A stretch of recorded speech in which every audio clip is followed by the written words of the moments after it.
So I just ran through another Halloween-ish kind of story, and honestly, I slightly regret reading this one, but I figured I'd review it anyway since I was mostly enjoying it until I got to the epilogue. So this book is called 13 Months Haunted by Juliano.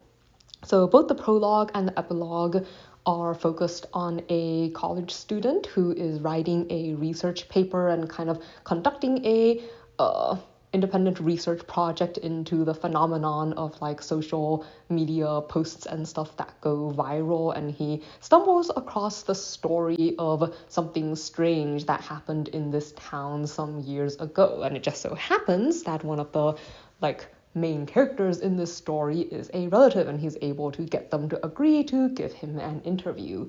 So the bulk of the story follows Piper, which is the woman that he's going to see, and what happened to her while she was working as the assistant at a public library.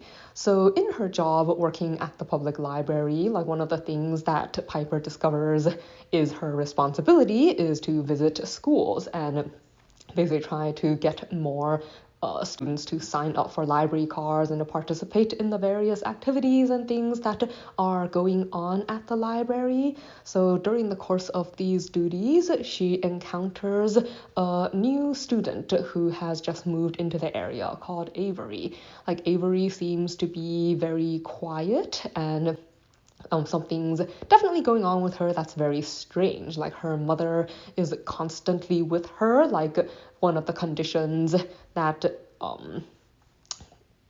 her mom discussed for her when she started school was that she had to be with her at all times. Like she is essentially shadowing her daughter through all her classes as her personal assistant, and as far as anyone can tell, they're never ever apart for very long. She even goes with her to the bathroom and everything.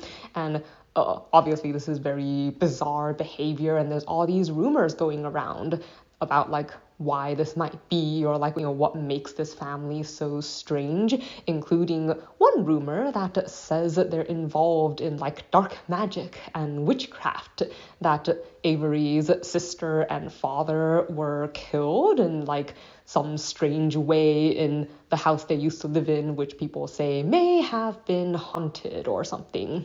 So Piper doesn't really believe any of this, obviously, but she's had personal experiences of being bullied, so she steps in to try to make friends with this girl and to try to help her settle into her new life at school and to not be alone all the time. She feels a lot of empathy for her, but as she begins to interact with this odd family, she finds that maybe there's a little bit more truth behind those rumors than she originally thought, and that there's the bizarreness isn't necessarily the same as the stories that people are telling, but she starts to try to work through what exactly happened, and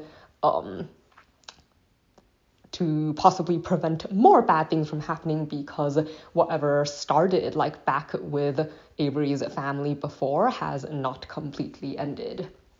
So let's see.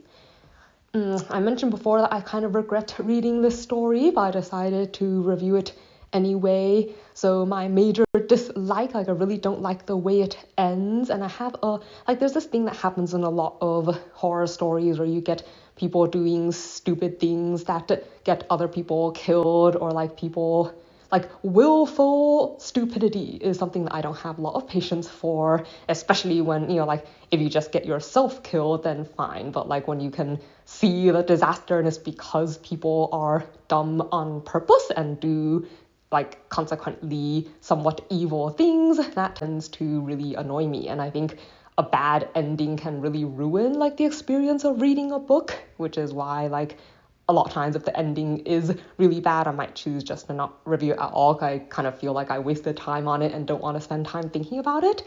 But I was enjoying the story up until the epilogue. Before then, I think it has a pretty good balance of the slightly creepy, mysterious, but not not too much overt violence or gore and stuff like that. I will say though that the This story has a lot of similarities to a book called Ring by Koji Suzuki.